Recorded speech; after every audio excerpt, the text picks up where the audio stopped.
آج کے اس دور میں جہاں سچائی کم اور دھوکہ زیادہ ہو چکا ہے، ہمیں ضرورت ہے ایک ایسے کردار کی پیروی کرنے کی جو مکمل ہو، اور وہ کردار ہے ہمارے نبی محمد صلی اللہ علیہ وسلم کا۔ ہمارے پیارے نبی محمد صلی اللہ علیہ وسلم کا کردار پوری انسانیت کے لیے ایک کامل نمونہ ہے۔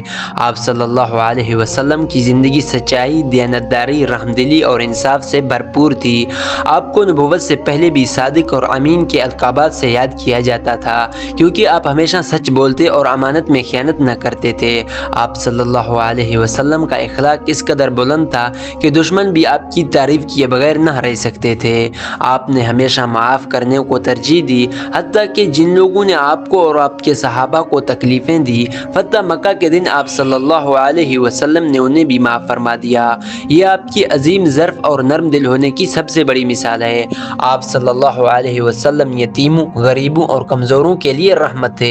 آپ ہمیشہ دوسروں کی مدد کرتے، بھوکوں کو کھانا کھلاتے اور محتاجوں کا سہارا بنتے۔ گھر میں بھی آپ صلی اللہ علیہ وسلم نہایت عاجزی کے ساتھ رہتے، اپنے کام خود کرتے اور اہل خانہ کے ساتھ حسن سلوک فرماتے۔ آپ صلی اللہ علیہ وسلم کی پوری زندگی ہمیں یہ سکھاتی ہے کہ ایک کامیاب انسان وہی ہے جو اخلاق، محبت اور انصاف کو اپنائے۔ اگر ہم بھی آپ صلی اللہ علیہ وسلم کے کردار کو اپنی زندگی میں شامل کر لیں تو نہ صرف ہماری دنیا سنور سکتی ہے بلکہ آخرت بھی کامیاب ہو سکتی ہے۔ یہی وجہ ہے کہ آپ صلی اللہ علیہ وسلم کو رحمت للعالمین کہا جاتا ہے۔